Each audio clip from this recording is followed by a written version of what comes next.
ይኸውልህ ማለት መጽሐፍ ቅዱስ ላይ ምን ይላል መሰለ? አንድ ሰው በቂ ነው አሌክሶ፣ በቂ ነው። በቃ አሁን ምን አለ መሰለ፣ እንዲህ አይነቱ ጉዳይ አይቻልም ስትል እንዳንተ አይነቱ የአንተ ቢጤ ፕሮቴስታንት ይመጣና አይ ይቻላል ካልተጻፈ ራሱ በቂ ነው ብሎ እንደ መጃጃል ማለት ነው። ስለዚህ አንድ አቋም ስትይዝ ካልተጻፈ ይኸውልህ አቋም አትያዝ። አይ ይቻላልም አይቻልምም አይልም። መጽሐፍ ቅዱስ እንዲህ አይነት ነገር ሲናገር አላየውም በል እንጂ አቋም ከያዝክ ለአቋም የሚደግፍን የመጽሐፍ ቅዱስ ሀሳብ መናገር አለብን።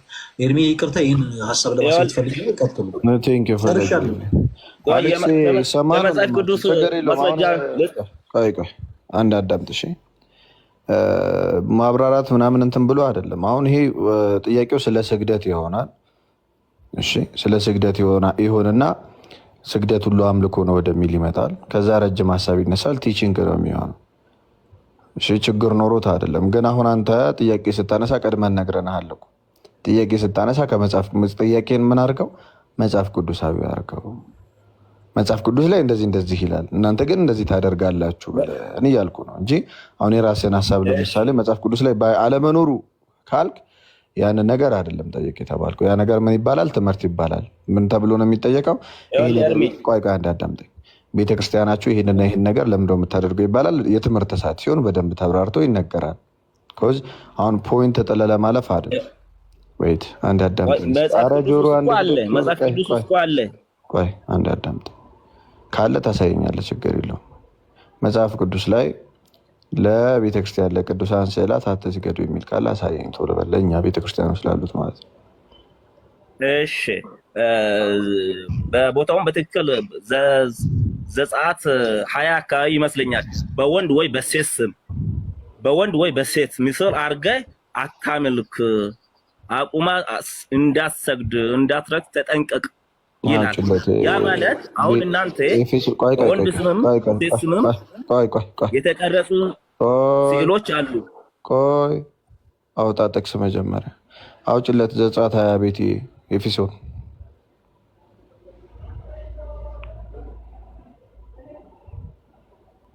መጽሐፍ ቅዱሳዊ አድርጉት። መጽሐፍ ቅዱሳዊ ነው ብቻ ኦኬ። ላውጣለት ይሁን ይላታል። በቃ ችግር የለውም። ይሁን ይላታ እስቲ እሺ ይኸው እሺ አንብበው ብራዘር አሌክስ ከ3 ጀምሮ አንብበው ላገዘ። ይኸው ጥቅሱን አገኘሁልህ አሌክስ። አለማየሁ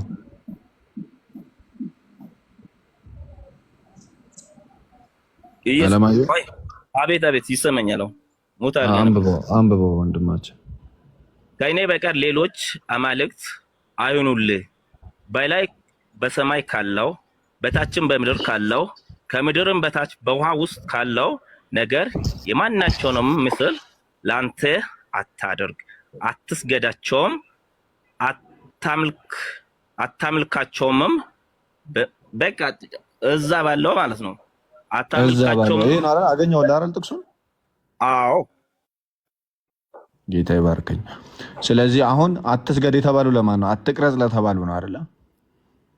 ከእኔ በቀር አለ እኮ። ከእኔ በቀር ሌሎች አማልክት አይሁኑልህ፣ በላይ በሰማይ ካለው በታችም በምድር ካለው ከምድርም በታች ካለው በውሃ ውስጥ ካለው የማናቸውንም አለ እኮ። የማናቸውም እናንተ እኮ የማናቸውንም ስል የማንን ነው የምታመልኩት? የምትሰግዱት አትስገድ ስል ለምንድን ነው ስለ የምትሰግደው ነው? በቃ ይሄ እኮ መጽሐፍ ቅዱስን ይቃረናል። አለማየሁ እኔ ጥቅስ ሰጥቼ አሁን ቆይ እናመልካለን ብያለሁ። እናመልካለን ስል በዛ ይሄኛው ትምህርታችሁ ከዚህ ውጭ ነው ትለኛለህ። አሁን አትስገድ የተባለው አትቅረጽ ለተባለው ነው ወይስ ቅረጽ? ችግር የለም። ጣዖት መቅረጽ ይቻላል አይቻልም? በእናንተ ቤተክርስቲያን። ስለዚህ ቅረጽ ካለስ አሁን ለምሳሌ እግዚአብሔር ቅረጽ ካለስ ወይም ደግሞ ሌላ የሆነ መንፈስ መጥቶ ከላይ በሰማይ ካሉት ውስጥ የሆነ ነገር ቅረጽ ወይ መላእክትን ወይ የቅዱሳንን ምስል ወይ ደግሞ የሆነ ነገር ቅረጽ ካለ ይሄ ከአጋንንት ነው ብለህ ነው የምታምነው? ከእግዚአብሔር ነው ብለህ ነው የምታምነው? ከእግዚአብሔር ውጭ ከመጣ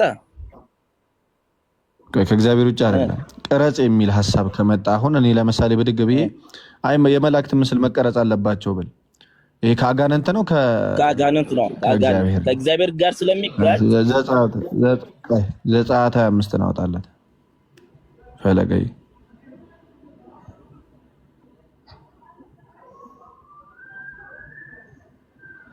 እሺ ምን ይላል አንብበው እስኪ 2 ኪሩቤል ከተቀጠቀጠ ወርቅ ስራ በስርዓትም መክደኛ ላይ በሁለት ወገን ታደርጋቸዋለህ። ይሄ ማን ነው የሚያወራው? አጋንንት ወይስ እግዚአብሔር? እንድሰግድለት አይደለም ይሄ ሲገድለት ይላል። ኦኬ ጣዖት መስራት ይቻላል ወይ ሲገድለት ይላል። እሺ ጨረስኩ ምንም አይጋጭም። ይሄ ወይ ኧረ ጌታዬ አለማየሁ አትቅረጽ አይልም እዛ ላይ አይደለም። ቅረጽ ብሎ ሲገደል አለም እኮ ነው የምልህ እንድሰግድለት አይደለም። ቆይ ችግር ወደ ስግደቱ መጣ። መቅረጽ ግን ይቻላል። እንደዛ ከሆነማ ቤተክርስቲያንን ስሩ ምናምን የሚል እኮ አለ። እሱም ጣዖት ነው ልትነው አሁን ቤተክርስቲያን ስሩ እኮ ኪሩቤል ምንድን ነው? ኪሩቤል ምንድን ነው? ሲገዱ አላለማ ኪሩቤል መላእክት ሊሆን ይችላል። ሲገዱ አላላ አይደለም። ኧረ በእግዚአብሔር ግን ለምንድን ነው እንደዚህ ግን እንደዚህ ነው የምትወያዩት? ስለ እምነት እንደዚህ ነው የምታወሩት? የመረሰ ዝም ብላ ያልሆነው ጥቅስ መደርደር ጥቅሱ አትስገድ የሚለው ነው። ቅድም ላሳየው ቦታ እኮ የሚጋጭ ማለት የሚጋጭ አይደለም። ከላይ በሰማይ ካለው ከታችም በምድር ካለው በውሃ ውስጥም ካለው ማንኛውንም ምሳሌ ለአንተ አታርግ ያለው ጌታ አትስገድም ማለት እኮ አታምልክ አትስገድም ብሏል። ግን አሁን ሐሳብ ቀይሮ ነው እዚህ ላይ ሲገድለት አላለም። ቅረጽ ያለው አሁን ቅረጽ አለ እንጂ ሲገድለት አለ። ሲገድለት አለ። አዎ አለማየሁ ሲገድለት አለ ብዬሃለሁ አላለም። መጽሐፍ ቅዱስም አንተ እንዳለ ለማድረግ ነው ብዬሃለሁ ወይ? ኧረ ስለ መድኃኒዓለም አላልኩም። ቆይ አንዴ ስለ ስግደት እናወራለን። ቅረጽ ግን ብሏል አይደል? መላእክት ቅረጽ ብሏል። እሺ አትቅረጽስ ብሏል መላእክት? እዚህ ጋር እኮ ቅረጽ ብሏል እኮ አለቀ። እሺ እዚህ ጋር ቅረጽ ብሏል መላእክትን፣ እዛ ጋር ሳትቅረጽ ብሏል መላእክትን። የማናቸውንም ኢንክሉዲንግ መላእክት የማናቸውንም ማለት ነው ኢንክሉዲንግ መላእክት። ስለዚህ እግዚአብሔር ታዲያ እንደው ረስቶት ነው 20 ላይ የተናገረውን 25 ላይ ቅረጽ የሚለው የቱን ነው የምትቀበለው? ለመስገድ ለማምለክ እንዳትቀርጽ የቱን ነው የምትቀበለው? ካልቀረጸማ ከየት አምጥቶ ይሰግድለታል? ሲጀመር እኮ ይሄን ሁለቱን ቃል እንዴት አገናኘው ነው ነገር። እንዴት አገናኘው? እዛ ጋር አትቅረጽ ይላል። እንግዲህ አንተ እግዚአብሔር ብለህ ታመልኳለህ አይደለ?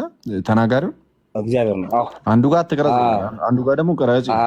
ስለዚህ ይጋጫል ማለት ነው ሐሳቡ ወይስ ይረሳል ማለት ነው? አንተ የምታመልከው ይረሳል ማለት አይደለም። ይረሳል ማለት ሳይሆን እዛ ቦታ ላይ ዘጸአት 20 ላይ ያለው ምንድነው? ቀርጸ እንዳትሰግድ እንዳታመልከው ተጠንቀቅ ብሏል። የማናቸውን በስግደት የሚሰገድለት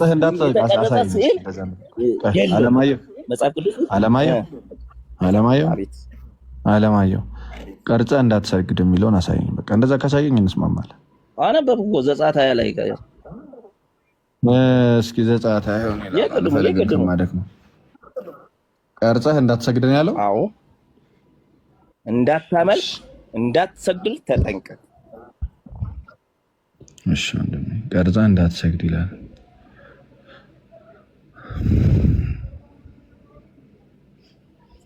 እሺ ያው ምን አታርግ? ቀርጸህ እንዳትሰግድ የሚለውን አሳይን ቶሎ በል። ይኸው ቶሎ በል። ከእኔ በቀር ሌሎች አማልክት አይሁኑልህ።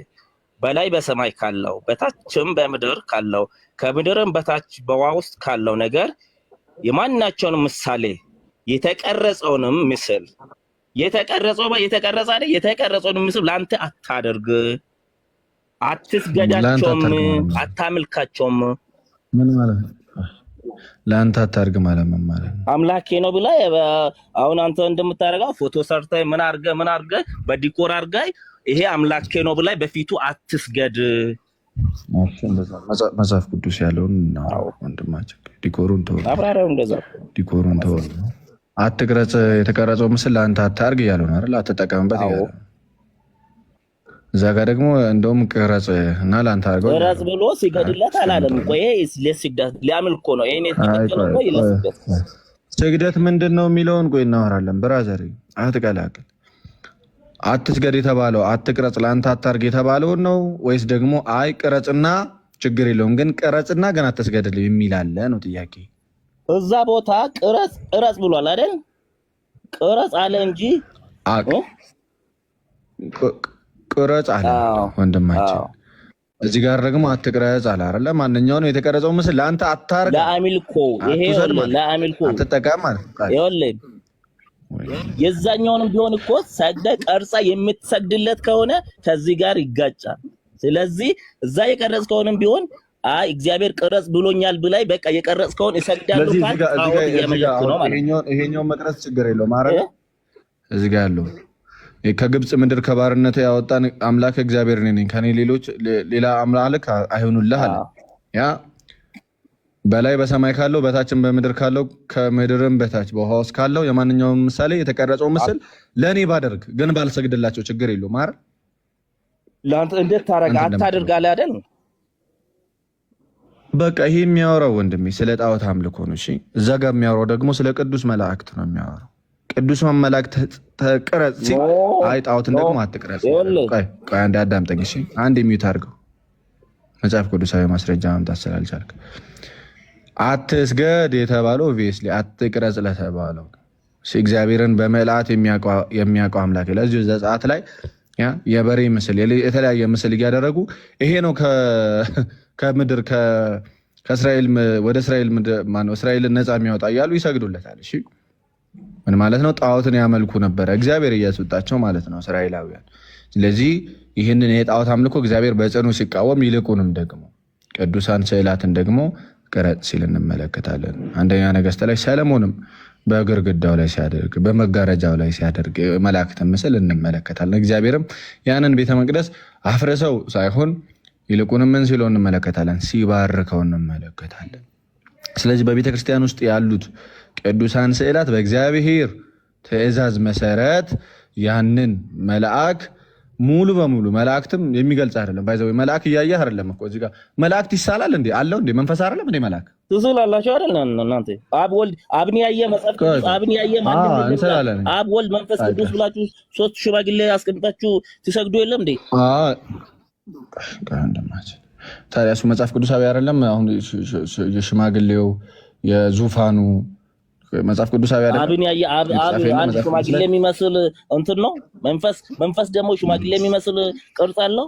ከየት አምጥታችሁ ነው ምስሉ? መጽሐፍ ቅዱሳዊ ነው። ሆናለሽ አለሽ በነገራችን ላይ እየተናገርክ ያለው ነገር በመጽሐፍ ቅዱሳዊ ብታደርገው ጥሩ ነው። ምክንያቱም አሁን እንደዚህ ያለ መጽሐፍ ቅዱስ አድርገውና ስትቃወም በመጽሐፍ ቅዱሳዊ አድርግልኝ እስኪ እኔ እየተቀበልኩ አይደለም። ዳንኤል 7:9 አውጪልን ወይስ ላውጣው? እሺ ካሁን በኋላ ግን መጽሐፍ ቅዱሳዊ አድርገው። እሺ ብራዘር ይሄን ላሳየህ ብዬ ነው። መጽሐፍ ቅዱስ ታነባለህ? አንብበህ ታውቃለህ? ወንድማችን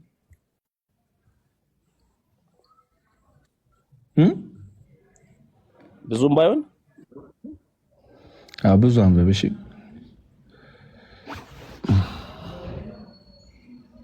ጥሩ ነው፣ አይጎዳህም አንብብ። አንድ ይቅርታ ላው የስላሴን ስዕል መጀመሪያ የስላሴን ስዕልን ጥያቄ የምታነሳው ከሆነ እስከዛ የስላሴ ስዕል ራሱ ና መንፈስ በስዕል ይገለጻል። መንፈስ አንድ ሽማግሌ የሚመስል ነገር ነው። እስኪ አንብበው ይሄን ነገር ብሮ አይታየኝም። ቀረብ አድርገው ዙም አድርገው ቶሎ አንብበው። እሺ አይነበብም። ኧረ ወንድማችን ይኸው ከዚህ በላይ ዙፋኖቹም እስክዘረጉ ድረስ አየው። በዘመናት የሸመገለም ተቀምጦ ልብሱም እንደ በረዶ ነጭ የራሱም ጠጉር እንደ ጥሩ ጥጥ እንደ ጥሩ ጥጥ ነበር። ዙፋኑም የእሳት ነበልባል ነበር። ማንኮራኮሩም የሚነድ እሳት ነበር።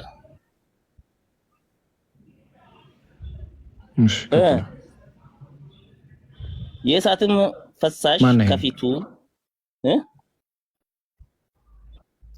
ቀጥል።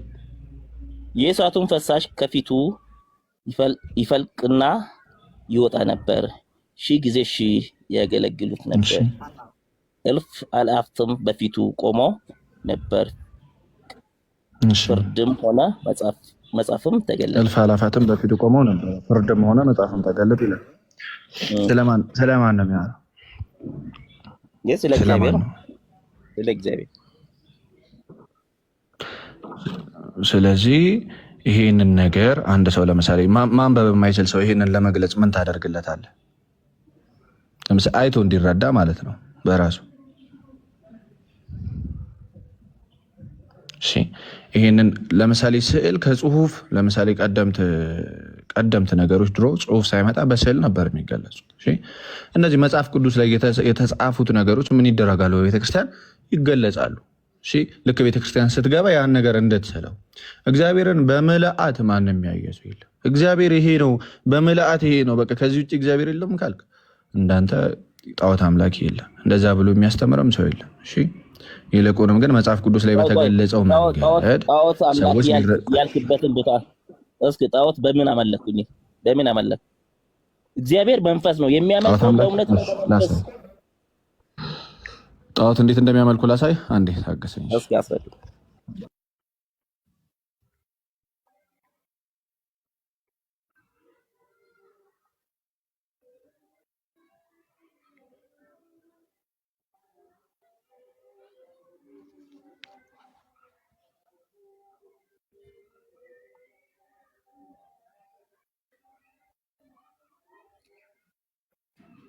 ዘጸአት 32 ኦኬ ራሴ ላውጣል።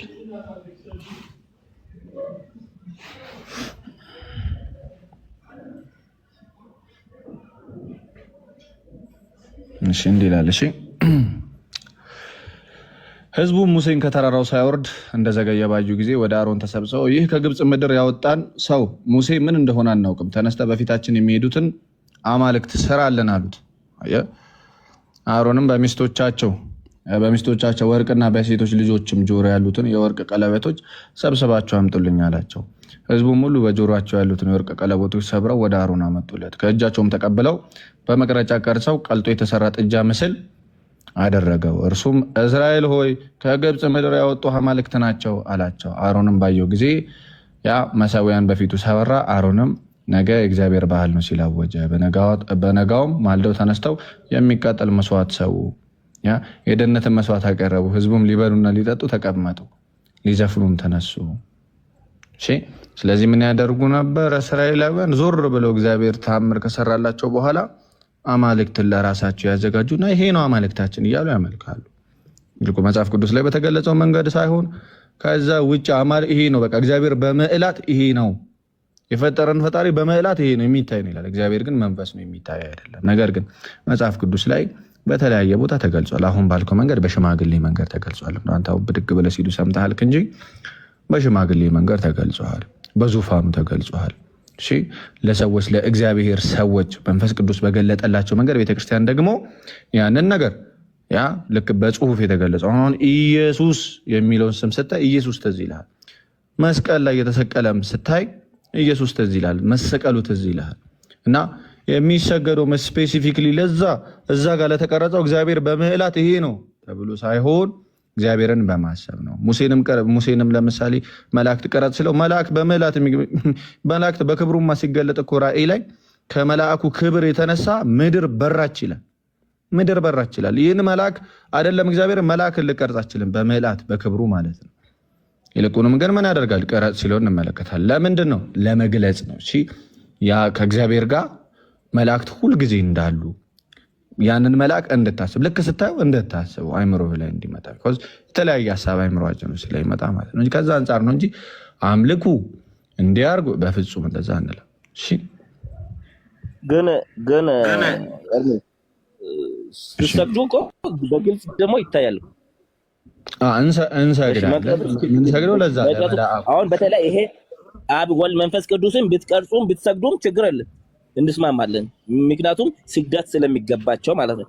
ግን እሱንም በስዕል ለመግለጽ አትችሉም። ምክንያቱም ከባድ ነው። እግዚአብሔር መንፈስ ነው። መንፈስን እንዴት አድርጋይ የሆነ ፎቶ ላይ ማስቀመጥ ይችላል? ይሄ ለመግለጽ ቢከብድም እግዚአብሔር መንፈሱን አልሳለውም። ለዳንኤል በተገለጸው መንገድ መንፈስ ቅዱስ በገለጠልን መንገድ አይደለም። አሁን እግዚአብሔርን አይተና እሺ እንለፈው ወደ ፍጡራን ደግሞ እንሄድ። አሁን የአብ ወልድ መንፈስ ቅዱስን ብቻ አይደለም ስላችሁ የምትሰግዱ፣ ወደ ፍጡራን እንሄድ። ፍጡራንን ለምን ስላላችሁ ዘጸአት 25:18 ላይ እሺ ለምን ነው የምትሰሉት የሚለው ጥያቄ ይቀድማል። ለምን ትሰላላችሁ ነው ወይስ ለምን ትሰግዳላችሁ? ለምን ትሰላላችሁ ነው? ለምን ትሰግዳላችሁ? አንድ ተያይዞ እኮ ነው። እሺ የምንሰለው እግዚአብሔር የምንስለው እግዚአብሔር ቅረጹ ስላለ ነው። ቅረጹ ስላለ ቅረጹ ያለበትን ምክንያት ነገር ያለው ያንን መልአክ እንድናስበው ነው። ሁልጊዜ በእግዚአብሔር ዙሪያ ምን ይላል? በእኛ ህብረት ውስጥ ምን አሉ መሰለ? ዕብራውያን 12 ላይ ታገስ አዳምጠኝ። እሺ ዕብራውያን 12 ላይ እኛ ህብረት ውስጥ አሁን ነገር ግን ወደ ጽዮን ተራራ ወደ ሕያው እግዚአብሔር ከተማ ደርሳቸዋል። ወደ ሰማያዊቱም ኢየሩሳሌም የት ደርሰናል? ወደ ሰማያዊቱም ኢየሩሳሌም በደስታ ወደ ተሰበሰቡት ወደ አላፋት መላእክት በሰማያት ወደ ተጻፉት ወደ በኩራት ማህበር የሁሉም ዳኛ ወደሚሆን ወደ እግዚአብሔር ፍጹም ወደ ሆኑት ወደ ጻድቃን መንፈሶች የአዲስ ኪዳንን መካከለኛ ወደሚሆን ወደ ኢየሱስ ይላል። ያ ስለዚህ ወደዚህ ደርሰናል። የኛ ህብረት ውስጥ ይሄ አለ። ሁልጊዜ በህብረት ውስጥ ስንኖር ያን ነገር ፊል እናደርጋለን። እሺ ያን ነገር ፊል እንድናደርገው አሁን የመጽሐፍ ቅዱስ ተጽፏል። ስለዚህ ቅረጹና ስገዱ አላሳየህም? ቅረጹና ስገዱ አላለም? ስግደት አምልኮ ነው? ስግደት አምልኮ ነው ወይ? ስግደት ጸሎት ሲደረግ አምልኮ ምንድን ነው የሚይዘው? ትሰግዳለህ፣ ትጸልያለህ፣ ታመልካለህ፣ ትዘምራለህ። ስግደት ሁሉ አምልኮ ነው ወይ ያልኩ ነው። ይኸውልህ እየነገርኩህ ያለው መዝሙር አምልኮ ነው ላይሆን ይችላል። መዝሙር ሁሉ አምልኮ ነው። አንድ ሰው ለአንድ ፍጡር ስግደትን ለአንድ ፍጡር ስግደትን፣ አምልኮን፣ ጸሎትን የምታደርግ ከሆነ አምላክ አደረግከው ማለት ነው። ለእግዚአብሔር ከዛ የተለየ ምንም የምታደርገው ነገር የለማ። ኧረ ስለ መድኃኒዓለም የለም። እሱን ይጠይቀኛል። ስግደት አምልኮ ነው? መዝሙር አምልኮ ነው? ስፔሲፊክ እናድርጉ። ስግደት አምልኮ ነው። የመለስኩልህ ለምንድን ነው ማለት ነው? ለአንድ ፍጡር ለምሳሌ ለማርያም ትሰግድለታለህ፣ ታመልካለህ፣ ትዘምራለህ። ሶስቱንም አንድ ላይ ከያዘ አምልኮ ይባላል። በጌታ በኢየሱስ ስም ቆይ አንድ ጊዜ ያለህን ከሰማው አንድ ሰው ለሌላ ፍጡር ጸሎት ካደረገ ልመና ካቀረበ ይቅርታ እና ልመናን ካቀረበ አመለከው ማለት ነው እያለን ነው። እስቲ ሁለተኛ ዮሐንስ መልእክት ምዕራፍ 1 ቁጥር 5 አውጣለት ኤርሚዬ። እዛ ክፍል ላይ እንግዲህ ልመና አቀርቧል። አንድ ፍጡር ለፍጡር ልመናን አቀርቧል። ስለዚህ እንግዲህ ዮሐንስን የሚያክል ሐዋርያ ጣዖታን አምልኮ ነበር እያለን ነው ማለት ነው። ይሄ ሰውዬ ይኸው አሁንም እመቤቴ ሆይ እርስ በርሳችን እንዋደድ ዘንድ እለምንሻለሁ ይላታል። ልመናን አቀረበ። ዮሐንስ ፍጡር ነው። እለምንሻለሁ ያላትም ሴት ፍጡር ነች። ኦኬ፣ ስለዚህ አመለካት ማለት ነው። ወንድማችን አሌክስ አጭር መልስ አዎ ወይም አይ። አሁን ይሄ የተጻፈው ከሞተች በኋላ ነው። ከሞተች በኋላ ከሆነ አመለከ ወይስ አላመለከ? ሞቱ ማምለክ ይቻላል? ቆይ ምንም ሞታለች አልሞተችም አይደለም። አንድ ጊዜ አሌክሶ አመለከ ወይስ አላመለከ? ጥያቄ ምናልባት እለምንሻለሁ ማለት እኮ ጸሎት ለምሳሌ እንደዚህ እንድታረግ እለምንሃለሁ ማለት እኮ አንተ በአጭር መልስ አመለከ ወይስ አላመለከም? አጭር መልስ ብቻ አንድ ጊዜ ምናልባት ምናምን አትበል። በህይወት እያለ ከሆነ ለምሳሌ አንተ ለምሳሌ እኔ ለአንተ አላመለከም።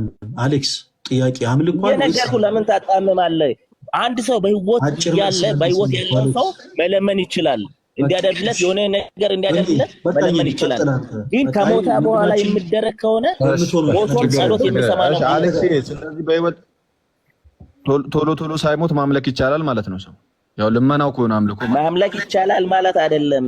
እሺ ማምላክ ሳይሆን ለምሳሌ ኤርሚ ቆይ አንድ ምሳሌ ልንገርህ። ቆይ ምሳሌ ነው 100,000 ብር እንዲሰጠኝ ምሳሌ ነው እባክህ ወንድም። ቆይ ምንድነው እየለመነ ያለው እዚህ ጋር? እሱን ሐሳብ ከላይ ምን እኮ ሐሳቡን ከላይ አንደኛ ልመና፣ ሁለተኛ ስግደት፣ ሶስተኛ መዝሙር አልከኝ። ልመናውን፣ ስግደቱን፣ መዝሙሩን ከመጽሐፍ ቅዱስ አሳይሃለሁ። አንተ እንደው ልመና፣ መዝሙር፣ ስግደት አያስፈልግም የሚል ታሳየኛለህ? ቆይ አንዴ አሌክስ አለማየሁ አንዴ ቆይ። ልመናውን፣ ስግደቱን፣ መዝሙሩን ከመጽሐፍ ቅዱስ አሳይሃለሁ። ሶስቱንም ለፍጡር ሲደረግ በህይወት እያለቀ ልመናው ከምን አንጻር ነው የሚለውን ቆይ በህይወት እያለ ለሰው ይዘመራል?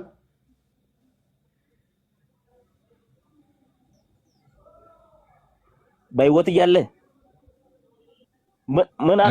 ምናልባት አሁን እያሞገሱ ሊያደናድ እየዘለልክ ጃምፕ እያልክ ነው ታዲያ።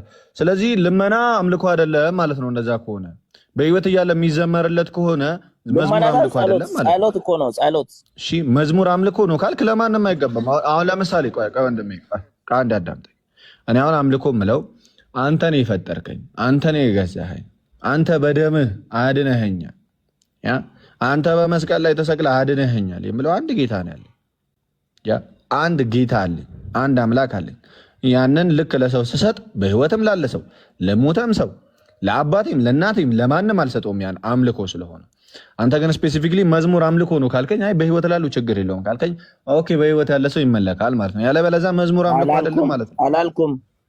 በህይወት ያለ ሰው የሚለመን ከሆነ ልመናው ብቻውን በራሱ በህይወት ያለ ማንም አይመለክ አይዘመርለትም እኮ ነው እያልኩ ያለው። ማንም አይዘመርለት ልዘመርለት አይገባም።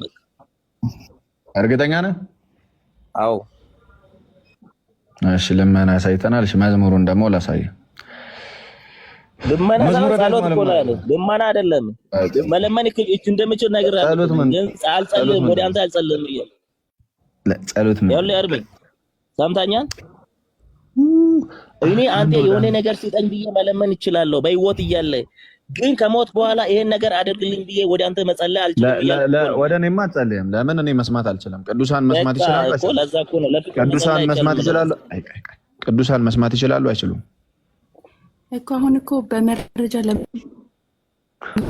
ከሞቱ በኋላ ሲል ከሞቱ በኋላ እንደማይጸልይ ጸሎትን እንደማናቀርብ መረጃ ይስጠን ከመጽሐፍ ቅዱስ። ከየትኛው የመጽሐፍ ቅዱስ ክፍል ተነስተን ኤፌሶን ላይ እኮ አለ። ኤፌሶን ያው ስንት? ኤፌሶን 7 እንደዛ ነገር መሰለኝ። ሞት ስለከለከላቸው ምናምን የሚል ቦታ አለ። እኔ ቦታ እንደዛ ነገር ነው። ኤፌሶን 7 2:25 ነው። 7:25 ኤፌሶን 7 የሚባል የለም። 2:75 ኤፌሶን 2:27-25 አካባቢ እንደዛ 2:25 የሚባል የለም። 23 የሚባል የለም።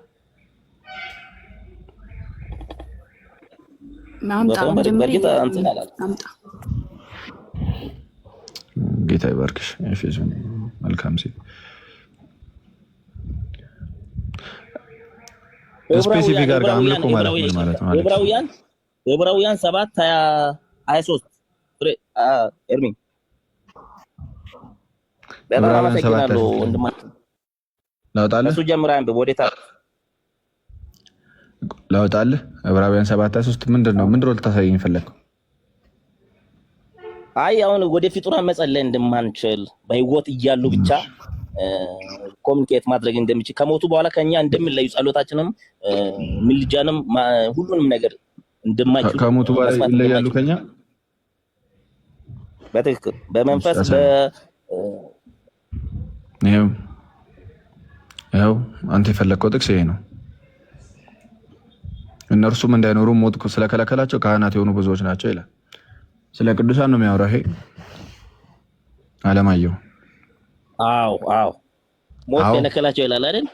ስለ ቅዱሳን ነው። እስቲ ቅዱሳን የሚያሳይ እስከ ከፋለ ነው ወደ ላይ ወደ 25 ምናምን ወደዚህ ታይዝቀ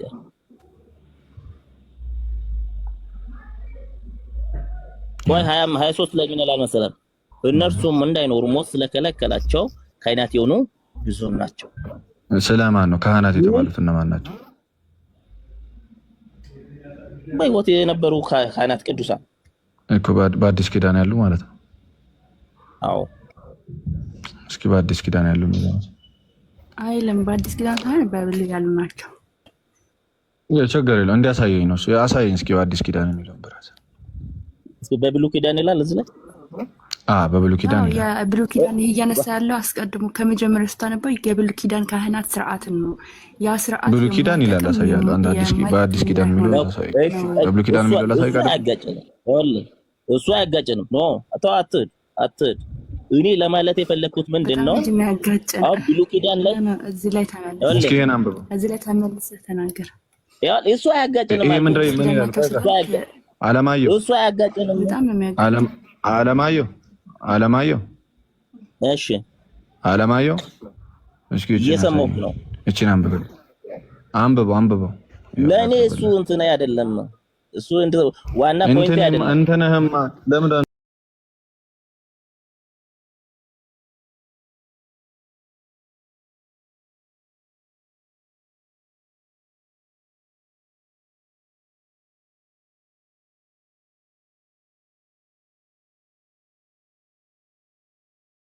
ሳዊ ለማረክ እስካሁን ብዙ ቦታ ዘላል አንድ ደሞ ወደ ስዕል መጣ። ቅድም አሳየው ስዕልን እኮ ጨረስን። ችግር የለውም መቅረጽ እንደው መስገድ ነው አልከኝ። መስገድ ላሳይስ መዘመር አልከኝ። መዘመር ላሳይስ መጸለይ አልከኝ። መጸለይ ብለህ የቱ ጋር መጣ? ወደዛ መጣ። ከስር እኮ ብዙ ሰው እየታሰበክ ነው። እንደዚህ ያለው ነገር አለማየሁ። አቤት። ይሄ የሚያወራው ስለ ካህናት፣ ስለ ብሉይ ኪዳን ካህናት። የብሉይ ኪዳን ካህናት በህይወት መኖር አለባቸው ግዴታ። ለምን? ልክ ለህዝቡ ኃጢአት ሲጸልዩ የግዴታ ደም ማፍሰስ ነበረባቸው። እሺ ደም ማፍሰስ ነበረባቸው። ወደ ቅድስተ ቅዱሳኑ ይገቡና ያ በመሰዊያው ላይ ደም ያፈሳሉ። ከዛ ካህኑ ይገባና አስቀድሞ ስለራሱ ኋላም ስለ ህዝቡ ኃጢአት ይለምናል። እሺ ይሄ ምልጃ የሚደረገው በደም ማፍሰስ ስለሆነ የብሉይ ኪዳን ካህናት ምን ያስፈልጋቸው ነበር? ግዴታ በህይወት መኖር አለባቸው። በህይወት መኖር ብቻ አይደለም፣ ብቻቸውን መግባት አይችሉም። ከነሱ ጋር የሆነ ነፍስ ያለው ነገር በህይወት መኖር አለበት። እሺ ወደ ቤተ መቅደሱ ይገቡና መስዋዕት ያደርጋሉ። ያንን መስዋዕት ደግሞ አስቀድሞ ስለራሳቸው ኋላም ስለ ህዝቡ ኃጢአት ምን ያደርጋሉ? ንስሐ ይገባሉ፣ ንስሐ ያስገባቸዋል። ስለዚህ እነዚህ እንዳይኖሩ ሞት የከለከላቸው ናቸው። ግን ካህናት የሆኑ ብዙዎች ናቸው። እርሱ ግን ለዘላለም የሚኖር ስለሆነ የማይለወጥ ክህነት አለ። ጌታ ኢየሱስ ግን ለዘላለም የሚኖር ነው። እሺ የሱን ህያውነት የሱን መስዋዕት ለማሳየት የመጣ ነው እንጂ አሁን አንተ እንደምትለው የቅዱሳንን ምልጃ የሚከለከል አለ። ቅዱሳን በህይወት ሳይኖሩ በአካል ሌላ ቦታ ነው፣ በመንፈስ ሌላ ቦታ ነው። ሐሳቤ እኮ እሱን እንድታብራራ አይደለም። አለማየሁ እሱን እንድታብራራ አይደለም። በህይወት ወደ ሌሉ ሰዎች ልማናም ጸሎትን ማቅረብ እንደማይቻል ልነግርህ ነው። አለማየሁ እየሰማሁህ ነው። ችግር የለውም አለማየሁ። ስለዚህ አሁን በቅዱሳን በአካል ከኛ ጋር ባይኖሩ በመንፈስ ከኛ ጋር ናቸው? በመንፈስ ከኛ ጋር አይደሉም? በመንፈስ ከኛ ጋር ናቸው ማለት ግን ጸሎትን ይሰማሉ፣ ይሰገድላቸዋል፣ ስግደትን ይቀበላሉ ማለት ግን አይደለም። ከኛ ጋር የሚሆኑት ታዲያ ለምን ብቻቸውን መሆን ፈርተው ነው?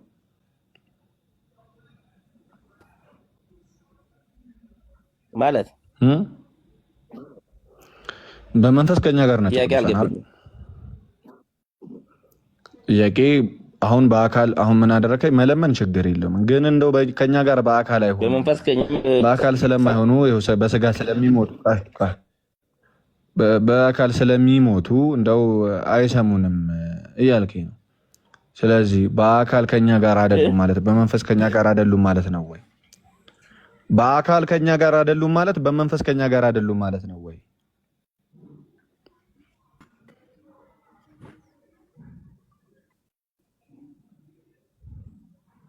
እንደዛ ነው አለማየሁ። ይቆራረጣል፣ ኔትወርክ ነው መሰለኝ። አቤት የኔ ይቆራረጣል። ጋይስ ፈለገ ይቆራረጣል እንዴ ወይ ቤቲ? እስኪ አሁን